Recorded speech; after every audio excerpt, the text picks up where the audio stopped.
संयुक्त राष्ट्र महासभा में भारत ने पाकिस्तान की दोहरी नीति और उसके झूठ प्रचार का पर्दाफाश कर दिया है। इस बार भारत ने खुलकर पाकिस्तान की पोल खोली और अंतर्राष्ट्रीय मंच पर पाकिस्तान को उसके ही किए का जवाब दिया। भारत ने साफ कहा है कि पाकिस्तान को अब पाक अधिकृत कश्मीर यानी पीओके में हो रहे गंभीर मानवाधिकार उल्लंघनों को बंद करना होगा। वहाँ के लोग अपने अधिकारों के लिए सड़कों पर हैं, लेकिन पाकिस्तान की सेना उन पर गोलियां चला रही है। भारत की सख्त प्रतिक्रिया संयुक्त राष्ट्र में भारत के स्थायी मिशन की फर्स्ट सेक्रेटरी भाविका मनगालनंदन ने दी। उन्होंने महासभा की मंच से पाकिस्तान के झूठे आरोपों का जवाब देते हुए कहा कि अब दुनिया को ये देखना चाहिए कि पाकिस्तान किस तरह पीओके में रहने वाले निर्दोष लोगों पर अत्याचार कर रहा है। भाविका ने आगे कहा, पिछले कुछ ही हफ्तों में पाकिस्तान की कब्जा की हुई सेनाओं और उनके प्रॉक्सी समूह ने कई निर्दोष नागरिकों की हत्या की है। ये वही लोग हैं जो अपने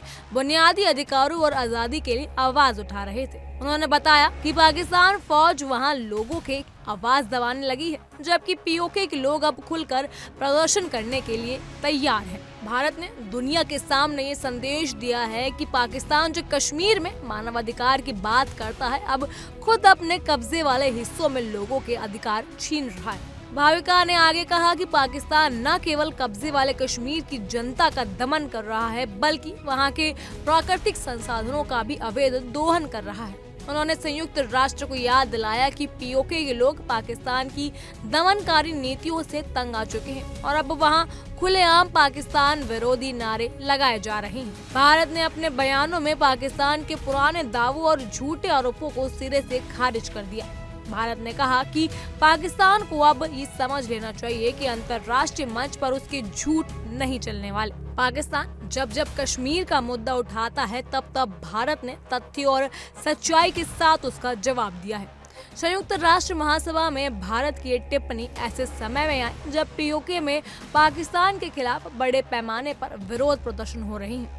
लोग बिजली, पानी और बुनियादी सुविधाओं की मांग कर रहे हैं, लेकिन पाकिस्तानी सेना इन प्रदर्शनों को हिंसक तरीके से कुचल रही है। रिपोर्ट्स के मुताबिक कई लोग अपनी जान गंवा चुके हैं और सैकड़ों प्रदर्शनकारियों को हिरासत में लिया गया है। भारत ने इस मामले को अंतर्राष्ट्रीय समुदाय के सामने लाकर ये भी दिखाया कि पाकिस्तान का असली चेहरा क्या है। एक ऐसा देश जो खुद आतंकवाद को बढ़ावा देता है और फिर दूसरों को मानवाधिकार का भाषण देता है। भारत ने संयुक्त राष्ट्र में अपील की है कि वो पाकिस्तान की करतूतों का संज्ञान लें और पीओके में चल रहे दमन को रोकने के लिए कदम उठाएं। भारत ने कहा कि पाकिस्तान के झूठे दावों का असली सच अब वहां के लोग खुद बता रहे हैं। उन्होंने कहा, पाकिस्तान के कब्जे वाले कश्मीर में आज जनता अपने अधिकारों की मांग कर रही है और पाकिस्तान उन्हें गोलियों से जवाब दे रहा है। यही है पाकिस्तान की असली तस्वीर। भाविका ने पाकिस्तान को ये भी याद दिलाया कि जम्मू कश्मीर भारत का अभिन्न हिस्सा है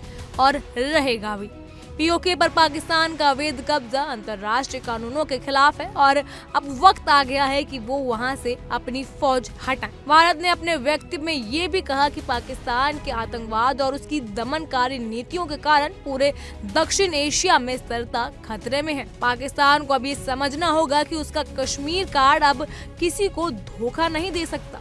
संयुक्त राष्ट्र में भारत की ये कड़ी प्रतिक्रिया न केवल पाकिस्तान के झूठ का जवाब थी, बल्कि ये संदेश भी कि भारत अब किसी भी मंच पर चुप नहीं बैठेगा। भारत ने दिखा दिया कि जब बात सच्चाई और मानवाधिकारों की हो तो पाकिस्तान की दोगली नीति को दुनिया के सामने बेनकाब किया जाएगा। भारत के इस बयान के बाद अब अंतर्राष्ट्रीय समुदाय की नजर पीओके की स्थिति पर और गहराई से टिक गई है। पाकिस्तान पर दबाव बढ़ रहा है कि वो वहां के नागरिकों के अधिकारों का सम्मान करे और हिंसा बंद करे। बहरहाल इन सब पर आपकी क्या राय है, हमें कमेंट सेक्शन में जरूर बताइएगा।